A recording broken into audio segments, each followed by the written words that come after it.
අයිබෝන් ලයිව් බයි කමිටු YouTube නාලිකාවත් සමග එකතු වෙලා සිටින සියලු දෙනා සුපුරුදු ලෙන්ගතුකමින් සුපුරුදු ආදරයෙන් මේ වීඩියෝටත් එකතු කරගන්නවා. විශේෂයෙන් මගේ channel එකත් එක්ක එකතු වෙලා ඉන්න බොහෝ දෙනෙක් දන්නවා දීර්ඝ කාලයකට පස්සේ තමයි 2026 අවුරුද්දේ මේ අප්‍රේල් මාසේ නැවතත් මගේ channel එක ආරම්භ කළා. ඔයාලට විවිධ ශ්‍රේෂ්ඨයන් පිළිබඳව දැනුම ළඟා කරගන්න බලාපොරොත්තු වෙනවා. විශේෂයෙන් මැණික් කර්මාන්තය මූලික කරගත්ත විවිධ ශ්‍රේෂ්ඨ මහා නියෝජනය කරන විවිධ ශ්‍රේෂ්ඨ පිළිබඳව දැනුම ඔයාලට ළඟා කරගන්න මගේ channel එක හරහා පුළුවන් ලයිව් බයි කමිටු YouTube නාලිකාව හරහා මේ විදිහට ග්‍රාහකයන් 50000කට අධික පිරිසක් මගේ channel එක වටා එකතු වෙලා සිටිනවා. ඒ සියලු දෙනාම සුපුරුදු ලෙන්ගතුකමින් සුපුරුදු ආදරයෙන් මතක් කරමින් මම මගේ channel එක හරහා පසුගිය කාල සීමා පුරාවට channel එකෙන් මම බොහෝ කාලයක් නිහඬ වෙලා සිටියත් බොහෝ විට මට නිරන්තරයෙන්ම විවිධ මාධ්‍යයන් ඔස්සේ නිකුත් කරන ගැටලු තියෙනවා මැණික් කර්මාන්තය සම්බන්ධයෙන්. විශේෂයෙන්ම ඒ ගැටලු සමග ඒ ගැටලු වලට දීර්ඝ කාලීන පිළිතුරු මේ channel එක හරහා විවිධ වීඩියෝ ඔස්සේ ඉදිරි කාලේ වල දැනුවත් කරන්න බලාපොරොත්තු වෙනවා. අද මම බොහෝ විට බලාපොරොත්තු වෙන්නේ විවිධ පසුගිය කාල සීමාවේ මට මූලිකවම යොමු කරපු ගැටලුවක් තමයි මැණික් පාඨමාලාවල්. කොහොමද අපි හොඳ මැණික් පාඨමාලාවක් තෝරගන්නේ? කොහොමද අපිට ගැළපෙන මැණික් පාඨමාලාව අපි කොහොමද තෝරගන්නේ? මේ පිළිබඳ පොඩි සාකච්ඡාවක් මගේ channel එක හරහා මුලින්ම කරන වීඩියෝ එක දීර්ඝ කාලයකට පස්සේ කරන මුලින්ම වීඩියෝ එකේ ඔයාලා දැනුවත් කරන්න බලාපොරොත්තු වෙනවා. විශේෂයෙන්ම ගත්තට පස්සේ අපි මේ channel එක ආරම්භ කළා මැණික් කර්මාන්තය පිළිබඳව දැනුම දෙන මුල්වකවානුව වෙන විට මේ දැනුම ඉතාමත් අල්ප මට්ටමක තමයි දැනුම තිබුණේ. ඔබට බොහෝ දැනුම ළඟා කරගන්න හැකියාවක් තිබුණේ නැහැ. නමුත් වර්තමානයේ වෙන විවිධ පැතිකඩයන් ඔස්සේ ඔබට දැනුම ළඟා කරගන්න හැකියාවක් තියෙනවා. අපි පොඩි කාලයකට මේ channel එක හරහා නිහඬ වුණේ ඒ නිසා විශේෂයෙන් YouTube මාධ්‍ය ඔස්සේ ඔබට බොහෝ විට දැනුම ළඟා කරගන්න පුළුවන්. එන්න අනිකුත් social media Facebook වෙන්න පුළුවන්, TikTok වෙන්න පුළුවන්.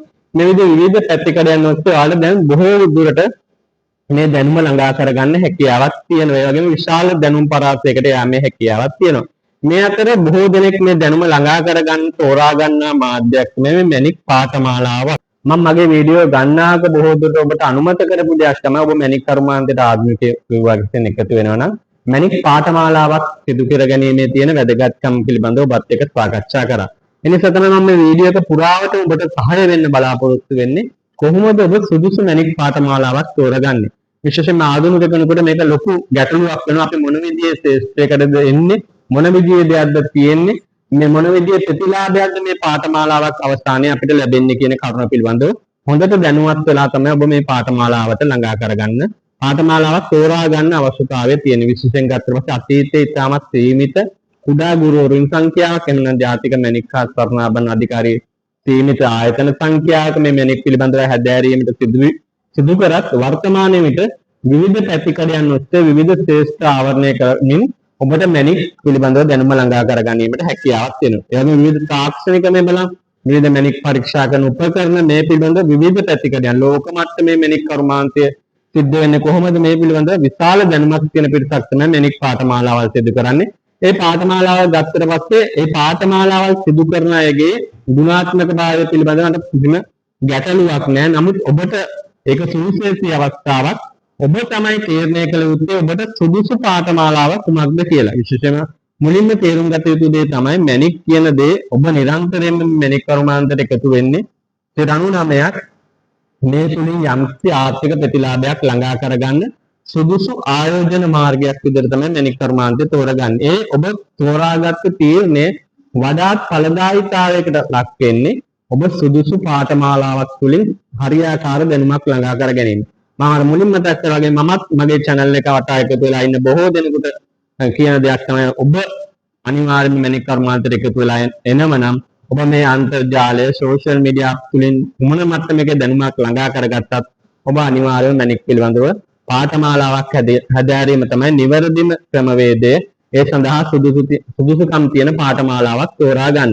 මේ කරුණත් මම මේ ඔස්සේම මතක් කරනවා. විශේෂයෙන් මම කිසිම පාඨමාලාවක් කරන්නේ නැහැ. ඒ නිසා මට නිදහසේ මේ පිළිබඳව ඔබත් එක්ක අදහස් බෙදා ගන්න හැකියාව තියෙනවා.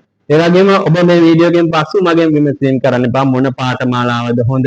මොන පාඨමාලාවද අපි ආයුත්තේ කියලා. එහෙම කිසිම ගුරුවරයෙක් බොහෝ ගුරුවරු වර්තමානයේ හා අතීතයේ ඉඳපු බොහෝ ගුරුවරුන් සමග ඍජු හා වක්‍රව මාත් එක්ක බොහෝ සම්බන්ධකම් තියෙනවා. ඒ නිසා මට මේ පාඨමාලාවල් අනුමත කිරීම ගැනීමට හැකියාවක් ලැබෙන්නේ මේ පාඨමාලාව සුදුසුද කියලා. ඔබ තීරණය කරන්න අවශ්‍ය කරන කරුණු මේ වීඩියෝ එකත් එක්ක ඉදිරියේදී සිටියම ඔබට දැනගන්න හැකියාව තියෙනවා. ඔබ මොන පාඨමාලාවද හදාරීමට අවශ්‍යතාවය තියෙන්නේ කියලා. විශේෂයෙන්ම අර මුලින් මතක් කරා වගේ මැණික් කියන්නේ ඉතා විශාල ශ්‍රේෂ්ඨයක්. ඒක මේක ඕනෑම ශ්‍රේෂ්ඨයක් ඉතා විශාලයි. නමුත් මැණික් කියන්නේ ඉතාම විශාල ශ්‍රේෂ්ඨයක්. මම බොහෝ විට ආධුනික කෙනෙකුට කියන්නේ මේක මහා මුහුදට දැස්ස හා සමානයි. ඔබ මැණික් පිළිබඳව යම් කිසි දැනුමක් තියෙන ඔබ මහා මුහුද එක දියබිඳක් වගේ දැනුමක් තමයි ඔබට තියෙන්නේ. ඒ වගේම මේකේ දැනුම එක මට්ටමක පවතින දැනුමක් නෙමෙයි. අපි අතීතයේ කියමු සමහර සාධක වෙන්න පුළුවන් වර්තමානයේ පරීක්ෂණයක් මගින් උදාහරණයක් විදිහට මම ගන්නම් මේ විදිහේ දෙයක් අපි අතීතයේ ගත්තට පස්සේ අපි කියන්න පුළුවන් කිරින්චි වගේ කප් කිරින්චි වගේ කළු කිරින්චි පිලිස්සීමේ ක්‍රියාවලියකට භාජනය කිරීමට හැකියාවක් නැති අර්ධ වටිනාකමක් නැති දෙයක් කප් කිරින්චි කියන්නේ කළු පැහැති කිරින්චි වගේ මැණික් විශේෂ. නමුත් මේ සාධකයේ වර්තමානයේ වෙන්න එක පරීක්ෂණ මට්ටමින් ගිහිල්ලා අනිවාර්යයෙන්ම වෙනකොට ලෝකේ හොඳ මට්ටමකට පිළිස්සීමට හැකි මැණික් විශේෂයක් විදිහට කිරින්චි මැණික් හඳුනා ගැනීමට හැකියාවක් තියෙන ස්පිනල් කියන මැණික් විශේෂය. ඒ නිසා බොහෝ විට ඔබ තීරණය කරන්න ඔබ මේ ටෙස්ට් එද්දී මේක දවසින් දවස අප්ඩේට් වෙන දෙයක්. මේක දවසින් දවස වෙනස් වෙන දෙයක් ලෝකේ පරීක්ෂණ මට්ටමත් එක්ක. ඒ වෙනස් වීම වල වාසියත් ඔබට ළඟා කර ගැනීමට හැකියාවක් තියෙනවා. ඔබ මැණික් ටෙස්ට් සම්බන්ධ කෙනෙක් නම් මේ උදාහරණ හොඳටම දන්නවා. මේ ගෙවුඩ කියන මැණික් විශේෂය යම් කිසි කාලවකවානුවක අතීතයේ අපේ පැරණි අය අතීතය කියන්නේ ලොකු අතීතයකම නෙවෙයි 60 ගණන් වල 70 ගණන් වල තරම් වටිනා මැණික් විශේෂයක් විදිහට පාවිච්චි කරපු දෙයක් නෙවෙයි විශ්ව කරපු මැණික් විශේෂයක් ගෙවුඩ. ඒක අද අපිට ගොඩක් හාස්‍යයෙන් ඒ පිළිබඳව මතක් කරත් ඒක යම් කිසි කාලවකවානුවක තුල ඒකේ ටෙක්නික් එක සොයාගෙන ඒක යම් කිසි පරීක්ෂණ මට්ටමකින් සොයාගෙන ඒක පිළිස්සලා ලෝකයේ තියෙන මිල අධිකම වටිනාකමින් තියෙන මැණික් විශේෂයක් විදිහට ගෙවුඩ නිල් මැණික් බවට පත් කිරීමේ ක්‍රමවේදය සොයාගත්තා. ඒ නිසා මේක නිරන්තරයෙන්ම අප්ඩේට් වෙන දෙයක්. මේ තාක්ෂණයක් සමග සිටිය යුතුයි. මේ පාඨමාලාව තෝරා ගැනීමේදී ඔබ මේ පිළිබඳව අනිවාර්යයෙන්ම සැලකිලිමත් වෙන්න. ඔබගේ දැනුම තමයි ඔබට වටිනාකමක් ළඟා කර ගැනීමට හැකියාවක් තියෙන්නේ. ඒ වගේම ඔබ කරන පාඨමාලාව යම් කිසි ආයෝජනයක් විශාල වශයෙන් දැන් අනිත් ශ්‍රේෂ්ඨ ගත්තට පස්සේ මැණික් ශ්‍රේෂ්ඨ මේ දේත් කතා කරන්න ඕන. දැන් අනිත් ටෙස්ට් වල පාඨමාලා ටියුෂන් පන්තියකට ගිහින් ටියුෂන් ඉගෙන ගන්නවා වගේ ඊටමත් අඩු මුදලකට මේ මැණික් ටෙස්ට් දේවල් ඉගෙන ගන්න ලැබෙන්නේ නැහැ. මේ මැණික් කියන්නේ ඉතා වටිනා දෙයක්. මේ වටිනා දැනුමක් නිසා ඔබට යම්කිසි මුදලක් වටිනාකමක් තියෙනවා. සමහර පාඨමාලාවල් වල ගණන් අහුවම සමහරට අපිට විමසීමක් වුණ මේ පාඨමාලාවේ ගණන වැඩිද කියලා. එහෙම පාඨමාලාවල් වල ගණන් පිළිබඳව අපිට මතක් කරන්න බෑ. මොකද මේක වටිනාකමක් තියෙන දෙයක්.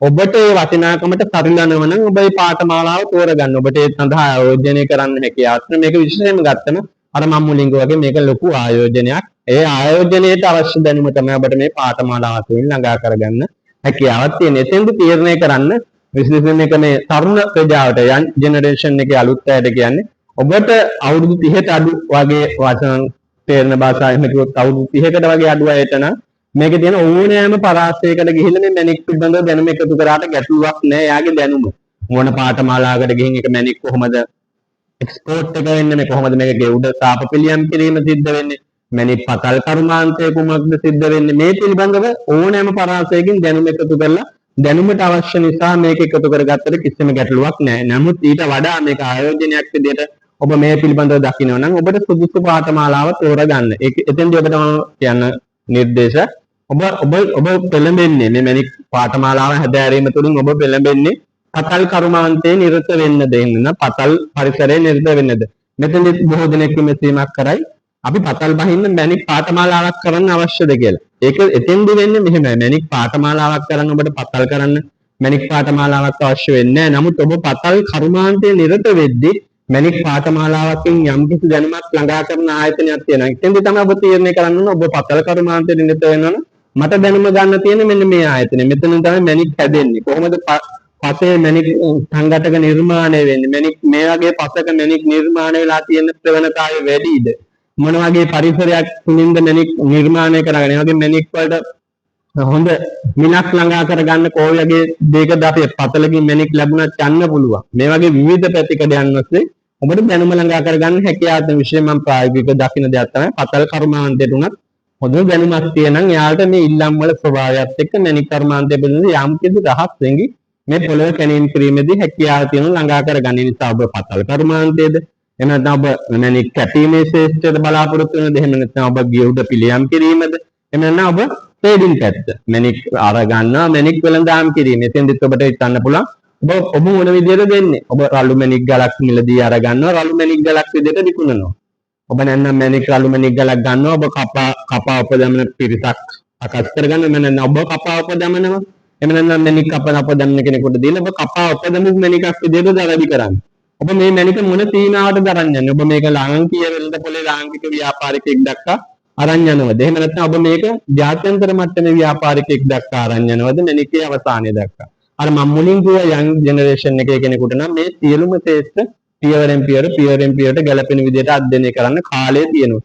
නමුත් එහෙම නැතුව මැණික් ටෙස්ට් එකට එන කෙනෙක් නම් ඔබ තෝරා ගන්න පාඨමාලාව තුළ ඔබට ගැලපෙන කොටස ඔබ අල්ලගෙන ඒ පාඨමාලාව හොඳින් අධ්‍යයනයට හැකියාවක් තියෙනවා. ඒ විශේෂයෙන් අපි දැන් ට්‍රේඩින් පැත්ත තමයි බොහෝ දෙනෙක් ලැබෙන දෙයක් තමයි මැණික් මිලදී ගැනීම. කොනාගේ පරිසරයකද මැණික් මිලදී ගන්න. ඒ වගේම ඔබට උගන්වන ගුරුවරයා මේ පරිසරය තුළ මොන විදිහේ ගවේෂණයක්ද නිරත වෙලා තියෙන විශේෂයෙන්ම ගුරුවරයෙක් ගත්තට පස්සේ යාට තියෙන ප්‍රායෝගික ප්‍රැක්ටිකල් භාවිතේ බොහෝ දුරට වැදගත් වෙනවා මැණික් හඳුනා ගැනීමේදී. විශේෂයෙන්ම ගත්තට පස්සේ අපි මේ ටූල්ස් වලින් මැණික් හඳුනා ගැනීම ඒක මම අනුමත නොකරන දෙයක් නෙමෙයි. ඒක ඔබ අර මම කිව්වා වගේ දැනුමක් ළඟා කරගෙන ඔබටම කියන ලැබ් එකක් හදාගෙන ඔබට මේ පිළිබඳව පරීක්ෂණයක් කරන්න පුළුවන්. නමුත් මේ ට්‍රේඩින් පැත්තෙන් එන කෙනෙකුට මේකේ ටූල්ස් පිළිබඳවද එහෙනම් මේක තාක්ෂණික දේ පිළිබඳව ඉගෙන ගන්නට ගැටලුවක් නෑ. නමුත් කාලයත් එක්ක ඒක තරම් ගැලපෙන දෙයක් නෙමෙයි.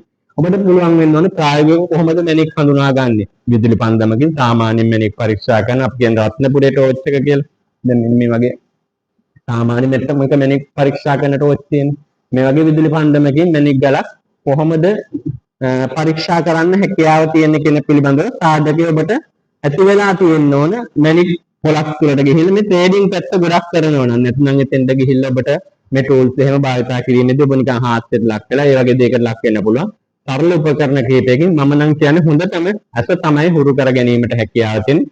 එතෙන්දී ඔබට ප්‍රායෝගික විශාල මැණික් පිරිසක් මැණික් එකතුවක් නිරන්තරයෙන්ම පරීක්ෂා කිරීමට හැකියාවක් තියෙන ආයතනයක් තෝරගෙන පාඨමාලාව හැදෑරීමට පුළුවන්. ඒ වගේම තමයි ඔබ මැණික් කැපීමට පාඨමාලාවක් තිබෙනවා නම් මැණික් කැපීමට උනන්දුවක් තිබේ නම් ඔබට අර දැනුම ළඟා කර ගැනීම වරදක් නෑ. නමුත් ඔබට ඒක එතරම් අවශ්‍යතාවයක් නෑ. ඔබට එතෙන්දී ඔබ තෝරාගත යුතුයි මැණික් කොහොමද කපා උපදමන්නේ? කපා උපදමන ක්‍රියාවලියට අදාළ කොටස ඔබ දැනගත්තාම ඔබට ගොඩක් ඉක්මනින් මේ සඳහා පෙළඹීමේ හැකියාව තියෙනවා. නැත්නම් ඔබගේ කාලයත් එක්ක ලොකු අපරාධයක් තමයි මේ සියලු දැනුම එකතු කරගන්නේ. ඒ වගේම ඔබ ගෙවීම පිළිසීමට කැමැත්තක් තියෙන ඔබට යම්කිසි තාක්ෂණික දේවල් පිළිබඳව යම්කිසි තාක්ෂණික සම්පත් තියෙන ඒ වගේම විද්‍යාව පිළිබඳව යම්කිසි රසායනාගාර පිළිබඳව අත්දැකීමක් තියෙනවා. ඔබට පුළුවන් මේ ගෙවුඩ වගේ ශේෂ්ත්‍රයකට එන්න. එතෙන්දී ඔබට පුළුවන් මේ ගෙවුඩ පිළිස්සීම පිළිබඳව පමණක් සීමා වෙලා තියෙන ගෙවුඩ පිළිස්සීමට පමණක් සීමා වෙලා තියෙන පාඨමාලාවක් තෝරගන්න. ඒ නිසා ඔබ මැණික් ටෙස්ට් එනවා නම් මැණික් පාඨමාලාවක් තෝරගන්නවා නම් ඔබට මුලින්ම නිර්දේශ කරන දේ තමයි පාඨමාලාවක් තෝරා ගන්න. මේ සුදුසු ඔබට ගැළපෙන ශේෂ්ත්‍රය ඔබ මොන ශේෂ්ත්‍රයේද? පතල් කර්මාන්තය හොවා මේක විශාල ශේෂ්ත්‍රයේ විවිධ පැතිකඩ මාතෘකා ගත්තට පස්සේ 100 200ක් වුණත් විවිධ කොටස් වලට කඩලා කියන්න පුළුවන්. වර්ණ ශ්‍රේණිගත කිරීමේ කියලා කියන්න පුළුවන්. එහෙම නැත්නම් මේක තවත් නොසිතවන්න පැතිකඩක් තමයි සරණාභරණ ශේෂ්ත්‍රයට සරණාභරණ තියෙන ඔබ සරණාභරණ වලට සුදුසු මැණික් මොනවද? මේ විදිහේ විවිධ පැතිකඩයන් ඔස්සේ මේක විහිදිලා තියෙන නිසා අපිට එකක් කියන්න බෑ. ඔබට ගැළපෙන පාඨමාලාව තෝරගන්න. එතෙන්දී ඔබට ඉක්මනින්ම මේ පාඨමාලාවට එකතු වෙන්න පුළුවන්. මාර බොහෝ දෙනෙක් වැදගත් වෙන ට්‍රේඩින් පැත්ත. එහෙම නැත්නම් මැණික් මිලදී ගැනීමේ පාඨමාලාව. එතෙන්දීත් ඔබ විශේෂයෙන්ම මැණික් පිළිබඳව ප්‍රායෝගික අත්දැකීම් ළඟා කරගන්න. ප්‍රායෝගික අත්දැකීම් ළඟා කරගනිද්දිත් මේ කරුණ කියනවා ඔබ දැන් පාඨමාලාවක් කොළඹ කරලා එක දවසක් රත්නපුරේ ගිහිල්ලා ෆීල්ඩ් විසිට් එකක් කියලා එක දවසක් රත්නපුරේ ගිහිල්ලා මේ මැණික් පිළිබඳව දැනුම ළඟා කර ගැනීම ඔබට ප්‍රමාණවත් නැහැ. ඔබ පාඨමාලාවෙන් එක දවසක් රැගෙන ආයි පාඨමාලාව අවස්ථානයේ ඔබගේ සර්ටිෆිකේට් එකට වඩා ඔබට ලබා දෙන සහතිකයට වඩා ඔබ නිරන්තරයෙන්ම මැණික් ගවේෂණය සිදු කිරීම තමයි එහෙම නැත්නම් මැණික් තියෙන ප්‍රදේශයට ගිහිල්ලා පරිසරයේ ජීවත් වීම තමයි හොඳම ගවේෂණය. ඒ සඳහා නිරත වීම තුළින් තමයි ඔබට වාස්තවගත තත්ත්වයන් ළඟා කරගන්න හැකියාව තියෙන. වීඩියෝ එක ගොඩාක් දිග වෙන බොහෝ කරුණු තියෙන කතා කරන්න කෙටියෙන් ඉදිරියේදී කලින් වගේම මගේ channel එකේ මම දීර්ඝ කාලයක් මැණික් පිළිබඳ වීඩියෝ 200කට ආසන්න සංඛ්‍යාවක් මගේ channel එකේ නිර්මාණය කරලා තියෙනවා. ඒ පිළිබඳ දැනුම ටිකින් ටික බෙදාගමු. ඉදිරි වීඩියෝ එකේදී ඔයාලා තවදුරටත් මැණික් කොහොමද කරන්නේ? ඔයාලගේ ගැටලු ඔස්සේ තවදුරටත් මැණික් කර්මාන්තයේ සාර්ථකත්වයට යන්න මාවත පිළිබඳව මගේ දැනුම ඔයාලත් එක්ක බෙදා ගන්න බලාපොරොත්තු වෙන සමුගන්නවා.